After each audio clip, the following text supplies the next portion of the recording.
প্ৰথমবাৰ ইণ্টাৰভিউ দিয়েই ভাৰতীয় সেনাৰ অগ্নিবীৰ চাকৰি বিয়া সবাহত কেটাৰিঙৰ কাম কৰা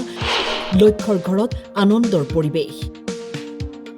নিজৰ ওপৰত বিশ্বাস থাকিলে কি অসম্ভৱ কষ্ট ঘাত প্ৰতিঘাত থাকিবই কিন্তু অন্তৰত যদি দুৰ্বাৰ হেঁপাহ থাকে দেশ সেৱাৰ ভাৱ থাকে সঁচা হৈ পৰে সেই সপোনবোৰ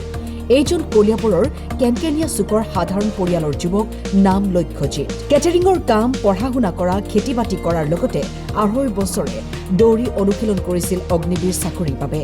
প্ৰথমে দেশ সেৱা তাৰপিছত পিতৃ মাতৃৰ সেৱা এই মনোভাৱেৰে লক্ষ্যই নিজৰ অধ্যৱসায় পৰিশ্ৰম আৰু আত্মবিশ্বাসৰ বলতেই সফলতাৰ মুখ দেখিবলৈ সক্ষম হ'ল মোৰ নাম লক্ষ্যজিৎ বৰা মই Indian army Agniveer general duty নাই এবাৰ মোৰ ফাৰ্ষ্ট এটেম্প আছিলে মই হাই ছেকেণ্ডেৰী পাছ কৰিলোঁ তাৰপৰা কলেজত এডমিশ্যন লৈছিলোঁ কলেজ 3 দিনমান কলেজ গ'লোঁ তাৰপিছত ৰানিঙত সোমালোঁ ৰানিং কৰি পেলাই ফাৰ্ষ্ট ইণ্টাৰভিউ দিলোঁ তাৰপিছত মোৰ ফেব্ৰুৱাৰী 2026 চনৰ ফেব্ৰুৱাৰী 22 তাৰিখে ইণ্টাৰভিউ হৈছিলে তেজপুৰ মিছামাৰী কেম্পত তাত মই ফিজিকেল আৰু মেডিকেল পাছ কৰিলোঁ আৰু যোৱা ৰাতি ফাইনেল মেৰিটত নামটো আহিছে মোৰ নামটো আহোঁতে ভাল লাগিছে মোৰ যিটো সপোন আছিলে সপোনটো পূৰণ হ'ল কষ্ট কৰিছিলোঁ প্ৰায় মই 2.5 বছৰ দৌৰিলোঁ হাই ছেকেণ্ডেৰী পাছ কৰাৰ পিছত 2.5 বছৰ ঘৰো কাম কৰিলোঁ দৌৰিলোঁ আৰু বহুত যিকোনো কাম কৰিছোঁ খেতি পথাৰৰ পৰা আদি কৰি বিয়াত কেটাৰিং মৰালৈকে কাম কৰিলোঁ বহুত কাম কৰি দেউতাকো সহায় কৰোঁ বহুত কামত কালি মই কষ্টৰ ফল পালোঁ আনন্দ লাগিছে আৰু মনটোত আৰু কষ্ট কৰিলে সদায় ফলটো মিঠাই পোৱা যায় সেয়ে ভাবি পেলাই আগবাঢ়ি গৈছিলোঁ নাই ভাৰতীয় সেনাবাহিনী হওক বা প্ৰশাসনিক বিষয়া হওক তেনেকুৱা ধৰণৰ চাকৰি মানে যোগদান কৰিবলৈ কোনো ধৰণৰ হেৰি নালাগে একো পইচা পাতিৰ কথা হেৰি নাহে খালি নিজৰ মনোবলটো লাগিব নিজেই কষ্ট কৰি আগুৱাই যাব পাৰিব লাগিব নিজৰ ওপৰত বিশ্বাস হ'ব লাগিব তেনেকুৱা ধৰণৰ কিছুমান কথা আহি পৰে ডিচিপ্লিন লাগিব কনচিষ্টেঞ্চি লাগিব এনেকুৱাবিলাকৰ পিছতহে মানে বহুত ধৰণৰ কষ্ট আহে বহুত ধৰণৰ ঘাত প্ৰতিঘাত আহে আগত সেইবিলাক পাৰ কৰি পেলাইহে মানে সেনাবাহিনীত জইন কৰিব পৰা যায়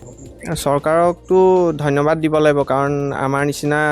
দুখীয়া পৰিয়ালৰ ল'ৰাবিলাকে কষ্ট কৰিছে বহুত ল'ৰাও এতিয়া কষ্ট কৰি আছে আমাৰ লগৰ বহুত ল'ৰাই Assam police Indian army SSC CRPF BSF এইবিলাকৰ কাৰণে দৌৰি আছে তাহাঁতেও ইণ্টাৰভিউ দি আছে বহুতেও চাকৰি পাইছে সকলোৰে পৰিয়ালত ধৰক আনন্দ হৈছে বহুতৰ টকা পইচাৰ ফালৰ পৰাও হওক বা ঘৰুৱা সমস্যাবিলাক আৰ্থিক সমস্যাবিলাক দূৰ হৈছে সুখত ৰাখিবৰ কাৰণে প্ৰথম কথা হ'ল মই দেশ মাতৃক সেৱা কৰিবলৈ আগবাঢ়ি গৈছোঁ দেশ মাতৃ সেৱাৰ পিছতহে মোৰ প্ৰথম মা দেউতা আহিব প্ৰথমতে দেশ মাতৃ আহিব তাৰপিছত মা দেউতাক সেৱা কৰিব লাগিব তেনেকৈ ধৰণে আগবাঢ়ি যাব লাগিব ভাৰতীয় সেনাত আপোনাৰ দেশখনক সুৰক্ষা দিবলৈ আমাক চৰকাৰে চিলেক্ট কৰিছে প্ৰথম দেশখনক সুৰক্ষা দি পেলাই মই মা দেউতাক সুৰক্ষা দিব লাগিব লগতে সকলো মানুহক সুৰক্ষা প্ৰদান কৰিবলৈকে আগবাঢ়ি গৈছোঁ মই বহুত সুখী মোৰ আৰু বেছি ক'বলগীয়া নাই মই বুজাব নোৱাৰোঁ তাৰমানে মোৰ ভাষাই নাইকিয়া মই ল'ৰাটোক কেনেকৈ যে ডাঙৰ কৰিছিলোঁ বহুত ঘাত প্ৰতিঘাতৰ মাজেৰে আজি ইমান ধুনীয়া এটা মই খবৰ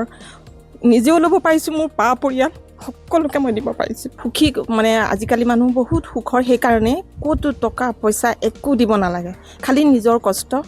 ধৈৰ্যৰ ফল সদায় মিঠা ষ্টুডেণ্টে সদায় ধৈৰ্য ধৰিব লাগিব গাৰ্জেনে সদায় ধৈৰ্য ধৰিব লাগিব আগুৱাই নিব লাগিব সন্তানটোক কেনেকৈ আগুৱাই নিওঁ সৰুৰে পৰা সহজ কৰিব লাগিব এইটো কিন্তু একদম মানে সত্য শুদ্ধ কথা একদম সহজ আচৰণ ব্যৱহাৰ দি মানে লৈ যাব লাগিব তেতিয়াহে ল'ৰা ছোৱালী মানে মানুহ হ'ব পাৰিব মই ইমানেই কৈছোঁ আৰু কৈছে আৰু মা বহুত কষ্ট পাইছোঁ বহুত কষ্ট পালোঁ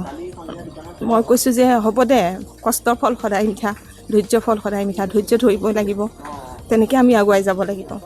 মোৰ লগতে মানে আমাৰ পৰিয়াল যিমান যত আছে আমাৰ ওচৰ চুবুৰীয়া ককাওক আছে খুৰীয়েকহঁত আছে সকলো বহুত সুখী আৰু ৰাতিৰ পৰা মানে ইমান সুখী আমাৰ ঘৰ মানে পৰিয়ালটো আনন্দ লাগিছে ভাল লাগিছে ভাবিছোঁ সাৰ্থক হ'ব বুলি ভাবিছোঁ আৰু মনতে নাই হোৱা চাকৰি দিবলগীয়া হোৱা নাই বৰ্তমান